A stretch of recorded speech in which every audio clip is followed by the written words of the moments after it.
அனைவருக்கும் வணக்கம். நம்ம இந்த வீடியோ பதிவில் பார்க்க இருக்கிறது cooperative online class 6. Already 5 classes complete பண்ணியிருப்போம் சிலபஸ் வைஸாக. அந்த கிளாஸஸ் எல்லாம் பார்க்காதவங்க பார்த்துட்டு இந்த வீடியோ பதிவை பாருங்கள், சரிங்களா? நீங்கள் நம்ம சேனலுக்கு புதியவராக இருந்தால் மறக்காமல் சேனலை சப்ஸ்கிரைப் பண்ணிடுங்க. நண்பர்கள் கூட்டுறவு வங்கி தேர்வுக்கு படித்து கொண்டிருந்தாலும் அவர்களுக்கும் நம்முடைய சேனலை ஷேர் பண்ணிடுங்க, அவங்களுக்கு மிகவும் பயனுள்ளதாக இருக்கும். வாங்க வீடியோக்குள்ளே போகலாம். இந்த வீடியோ பதிவில் பார்த்துக்கிட்டிங்கன்னா, கூட்டுறவு பயிற்சிக்கான தேசிய கவுன்சில் 1962, தேசிய கூட்டுறவு மேம்பாட்டுக் கழகம் 1963, கூட்டுறவு குழு 1965. இந்த குழு தலைவர் பார்த்துக்கிட்டிங்கன்னா ஸ்ரீராம் நிவாஸ் மிர்தா தலைவர். அகில இந்திய கிராம கடன் மதிப்பாய்வு குழு 1969, திரு பி வெங்கடப்பையா தலைவர். விவசாய கடன் மறுஆய்வு குழு 1989, திரு ஏ.எம். குஸ்ரோ. இதில் கொடுக்கப்பட்டுள்ள அந்த ஆண்டுகளை பாருங்கள், 1965, 69, 89. இந்த 3 ஆண்டுகளும் பார்த்துக்கிட்டிங்கன்னா இந்த குழு தன்னுடைய அறிக்கையை சமர்ப்பித்த ஆண்டுகள் தான், சரிங்களா? உதாரணமாக எடுத்துக்கிட்டிங்கன்னா மிர்தா குழு பார்த்திங்கன்னா 1964 உருவாக்கியிருப்பாங்க. அகில இந்திய கிராம கடன் மதிப்பாய்வு குழு பார்த்துட்டிங்கன்னா 1966 உருவாக்கியிருப்பாங்க. குஸ்ரோ குழு பார்த்துக்கிட்டிங்கன்னா 1986 உருவாக்கியிருப்பாங்க, சரிங்களா? இதில் கொடுக்கப்பட்டுள்ள டேட் எல்லாமே அவங்களுடைய அறிக்கையை சமர்ப்பித்த ஆண்டு, அதை நல்லா ஞாபகம் வச்சுக்கிடுங்க. வாங்க மொத்தம் 34 கொஸ்டின்ஸ் பார்ப்போம், சரிங்களா? அந்த 34 கொஸ்டின்லேருந்து கண்டிப்பாக 4 கொஸ்டின்ஸ் உங்களுக்கு வர இருக்கின்ற கூட்டுறவு வங்கி தேர்வுகளில் இருக்கும், சரிங்களா? முதல் கொஸ்டின், மிஸ்ரா குழு உருவாக்கப்பட்ட ஆண்டு 1960. கூட்டுறவு பயிற்சிக்கான மத்திய குழு டேஸ் குழுவின் பரிந்துரை அடிப்படையில் உருவாக்கப்பட்டதுன்னா மிஸ்ரா குழு, சரிங்களா? இந்த மிஸ்ரா குழுவுடைய பரிந்துரை அடிப்படையில் தான் கூட்டுறவு பயிற்சிக்கான மத்திய குழு இந்தியாவில் உருவாக்கப்படுது. கூட்டுறவு பயிற்சிக்கான மத்திய குழு டேஸ் ஆண்டு கூட்டுறவு பயிற்சி குழுவை உருவாக்குது அப்படின்னு சொன்னால் 1962. 1962 தான் முதலாக கூட்டுறவு பயிற்சி குழு என்ற அமைப்பு உருவாக்கப்படுது. சுவாமிநாதன் குழு உருவாக்கப்பட்ட ஆண்டு 1973. டேஸ் குழுவின் பரிந்துரைப்படி கூட்டுறவு பயிற்சி குழு பெயர் தேசிய கூட்டுறவு பயிற்சி குழு என்று மாற்றப்பட்டதுன்னா சுவாமிநாதன் குழு.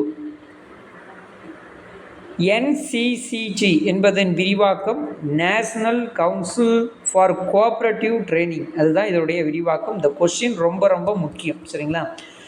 தேசிய அளவில் கூட்டுறவு பயிற்சிக்கான அந்த கவுன்சில் எந்த குழுவுடைய பரிந்துரை அடிப்படையில் உருவாக்கப்பட்டதுன்னா மிஸ்ரா, சரிங்களா? அதுக்கப்புறம் தேசிய கூட்டுறவு பயிற்சி குழு அது எந்த குழுவின் பரிந்துரை அடிப்படையில் உருவாக்கப்பட்டதுன்னா சுவாமிநாதன் குழுவுடைய பரிந்துரை அடிப்படையில் உருவாக்கப்பட்டது. இந்த 2 கொஸ்டின்ஸ் கண்டிப்பாக கேட்பாங்க, நல்லா ஞாபகம் வச்சுடுங்க. ஏழாவது கொஸ்டின், 1860 சங்க சட்டத்தின் கீழ் டேஸ் ஆண்டு தேசிய கூட்டுறவு பயிற்சி கழகம் பதிவு செய்யப்பட்டதுன்னா 1976. 1976 பதிவு செய்யப்பட்டு அன்றிலிருந்தே செயல்பட தொடங்கிவிட்டது.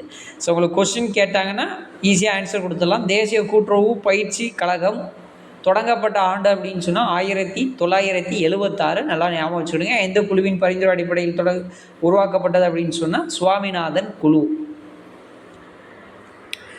NCCT அமைப்பின் தலைமையகம் டேஸ் பகுதியில் அமைந்துள்ளது அப்படின்னு சொன்னால் புதுடெல்லி. வாம்னிகாம் என்பதன் பொருள் வஹுந்த மேத்தா தேசிய கூட்டுறவு மேலாண்மை நிறுவனம், இதுதான் இதோடைய ஃபுல் ஃபார்ம், சரிங்களா? இந்த கொஸ்டின் அடிக்கடி சென்ட்ரல் கோஆப்ரேட்டிவ் பேங்கில் எக்ஸாமில் கேட்பாங்க, சரிங்களா? அதனால் நல்லா ஞாபகம் வச்சுக்கிடுங்க.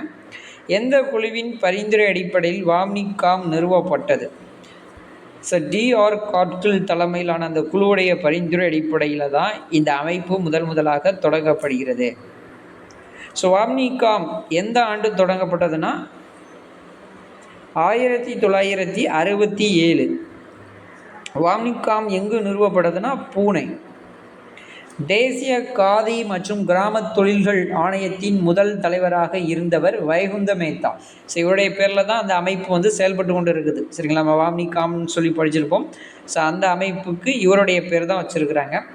இந்த தேசிய காதி மற்றும் கிராம தொழில் வாரியம் தொடங்கப்பட்ட ஆண்டு பார்த்திங்கன்னா 1957. கூட்டுறவு அமைப்புகளில் உள்கட்டமைப்புகளை மேம்படுத்த 1963 தொடங்கப்பட்ட அமைப்பு பார்த்துக்கிட்டிங்கன்னா விவசாய மறுநிதி கழகம். அதே ஆண்டு தான் பார்த்துக்கிட்டிங்கன்னா தேசிய கூட்டுறவு வளர்ச்சி கழகமும் தொடங்கியிருப்பாங்க. ஸோ தேசிய கூட்டுறவு வளர்ச்சி கழகம் தொடங்கப்பட்ட ஆண்டுன்னு பார்த்துக்கிட்டிங்கன்னா 1963 தான். ஸோ தேசிய கூட்டுறவு வளர்ச்சி கழகத்தின் தலைமையகம் எங்கு அமைந்துள்ளதுன்னா புதுடெல்லி தான். சரிங்களா. NCTC என்பதன் விரிவாக்கம் நேஷனல் கோஆப்ரேட்டிவ் டெவலப்மெண்ட் கார்பரேஷன். இந்த கொஸ்டினை அடிக்கடி உங்களுக்கு சென்ட்ரல் கோஆப்ரேட்டிவ் பேங்க் SRB எக்ஸாமில் கேட்பாங்க, அதனால் ஞாபகம் வச்சு கொடுங்க. ஸோ மத்திய அரசாங்கம் கூட்டுறவு சங்கங்களுக்கு தேவைப்படக்கூடிய உதவிகளை டேஸ் அமைப்பின் வாயிலாக வழங்குகிறது அப்படின்னு சொன்னால் தேசிய கூட்டுறவு வளர்ச்சி கழகம். நந்திரி சஹார் திட்டம் எந்த ஆண்டு தேசிய கூட்டுறவு வளர்ச்சி கழகத்தால் தொடங்கப்பட்டன? 2010.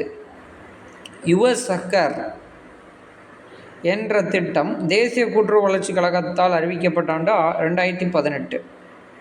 தேசிய கூட்டுறவு வளர்ச்சி கழகம் டேஸ் ஆண்டு முதல் ஆயுஷ்மான் சஹார் திட்டத்தை செயல்படுத்தி வருகிறதுனா 2020 இந்த திட்டத்தை தேசிய கூட்டுறவு வளர்ச்சி கழகம் செயல்படுத்தி கொண்டு வருகிறது. பால் கூட்டுறவு சங்கங்களுக்கு பயன் தரும் வகையில் பால் பண்ணை சஹார் திட்டம் டேஸ் ஆண்டு தேசிய கூட்டுறவு வளர்ச்சி கழகத்தால் தொடங்கப்பட்டது? 2021. ஒருங்கிணைந்த கூட்டுறவு வளர்ச்சி திட்டம் தேசிய கூட்டுறவு வளர்ச்சி கழகத்தால் அறிமுகப்படுத்தப்பட்ட ஆண்டு 1985. தேசிய கூட்டுறவு வளர்ச்சி நிதி எந்த அமைப்பால் பராமரிக்கப்படுகிறதுனா தேசிய கூட்டுறவு வளர்ச்சி கழகம். ஸோ இந்த கொஸ்டின்ஸு இதில் கொடுக்கப்பட்டுள்ள 2 கொஸ்டின்ஸும், அதாவது தேசிய கூட்டுறவு வளர்ச்சி நிதி எந்த அமைப்பால் பராமரிக்கப்படுகிறது, ஒருங்கிணைந்த கூட்டுறவு வளர்ச்சி திட்டம் தேசிய கூட்டுறவு வளர்ச்சி கழகத்தால் அறிமுகப்படுத்தப்பட்ட ஆண்டு, இந்த 2 கொஸ்டினும் அடிக்கடி உங்களுக்கு எக்ஸாமில் கேட்பாங்க, நல்லா ஞாபகம் வச்சுக்கோங்க. ஸோ ஒருங்கிணைந்த கூட்டுறவு வளர்ச்சி திட்டம் தமிழ்நாட்டில் நடைமுறைப்படுத்தப்பட்ட ஆண்டு 1989. நிவாஸ் மிர்தா தலைமையிலான கூட்டுறவு குழு டேஸ் ஆண்டு உருவாக்கப்பட்டது? 1964. அறிக்கை சமர்ப்பிப்பு 65. கூட்டுறவு தணிக்கைத்துறை பதிவாளர் கட்டுப்பாட்டின் கீழ் இல்லாமல் வேறு அமைப்பின் கீழ் நிர்வகிக்க வேண்டும் என்று முதலில் பரிந்துரை செய்த குழு நிவாஸ் மிர்தா குழு. அகில இந்திய கிராம கடன் மறுஆய்வு குழு யாருடைய தலைமையில் இந்திய ரிசர்வ் வங்கியால் உருவாக்கப்பட்டதுன்னா வெங்கடபையா தலைமையில் உருவாக்கப்பட்டிருக்கும். அகில இந்திய கிராம கடன் மறுஆய்வு குழு டேஸ் ஆண்டு இந்திய ரிசர்வ் வங்கியால் உருவாக்கப்பட்டதுன்னா 1966. அகில இந்திய கிராம கடன் மறுஆய்வு குழு டேஸ் ஆண்டு தன்னுடைய அறிக்கையை சமர்ப்பித்தது அப்படின்னு சொன்னால் 1969. 4வது ஐந்தாண்டு திட்டம் நடைமுறைப்படுத்தப்பட்ட காலகட்டங்கள் தான் அது. சிறு விவசாயிகள் மேம்பாட்டு நிறுவனங்கள் எந்த குழுவின் பரிந்துரை அடிப்படையில் உருவாக்கப்பட்டதுன்னா அகில இந்திய கிராம கடன் மறுஆய்வு குழு. குஷ்ரோ தலைமையிலான விவசாய கடனாய்வு குழு உருவாக்கப்பட்ட ஆண்டு 1986. 89 அறிக்கை சமர்ப்பிப்பு. பிராந்திய கிராமப்புற வங்கிகளை, அதாவது RRBயை அவற்றை ஸ்பான்சர் வங்கிகளுடன் இணைக்கலாம் என பரிந்துரை செய்த குழு அப்படின்னு பார்த்துக்கிட்டிங்கன்னா குஷ்ரோ குழு. சரிங்களா. ஸோ தமிழ்நாடு கிராமப்புற வங்கி எடுத்துக்கிட்டிங்கன்னு சொன்னால் அதோடைய ஸ்பான்சர் இந்தியன் வங்கி, நல்லா ஞாபகம் வச்சுக்கோங்க. சரிங்களா. ஸோ ஒரு RRB பேங்க் எடுத்துக்கிட்டிங்கன்னு சொன்னால் அதோடைய ஃபண்டை 3ஆக பிரிச்சுருவாங்க. சரிங்களா. 50% நிதி பார்த்துக்கிட்டிங்கன்னா சென்ட்ரல் கவர்மெண்ட் கொடுக்கும். இந்த ஸ்பான்சர் வங்கி பார்த்துக்கிட்டிங்கன்னா 35% நிதியை கொடுக்கும். மீதி 15% நிதியை மாநில அரசாங்கம் கொடுக்கும். சரிங்களா. அதோடைய மொத்த பங்கு தொகையும் இது போன்று தான் இருக்கும். ஸோ அதன் தொடர்ச்சியாக பார்த்துட்டிங்கன்னா கடைசி கொஸ்டின், கூட்டுறவு சங்கங்களின் வளர்ச்சிக்காக வணிக வளர்ச்சி திட்டத்தை செயல்படுத்த பரிந்துரை செய்த குழு எது அப்படின்னு சொன்னால் குஷ்ரோ குழு. ஸோ இந்த 34 கொஸ்டினையும் தெளிவாக பார்த்துடுங்க. கண்டிப்பாக அதில் ஒரு 3 கொஸ்டின் உங்களுக்கு எக்ஸாமில் இருக்கும் கண்டிப்பாக. ஸோ நம்ம சேனலுக்கான வாட்ஸ்அப் சேனல் லிங்க்கு கொடுத்துருக்குறேன், Telegram channel link, Instagram link, Facebook page link, நம்மளுடைய யூடியூப் சேனல் லிங்க் எல்லாமே கொடுத்துருக்குறேன். மறக்காமல் ஃபாலோ பண்ணிக்கிடுங்க. PDF லிங்க் கீழே டிஸ்கிரிப்ஷனில் இருக்குது, டவுன்லோட் பண்ணிக்கிடுங்க. ஸோ மற்றொரு வீடியோ பதிவில் உங்களை சந்திக்கிறேன். நன்றி, வணக்கம்.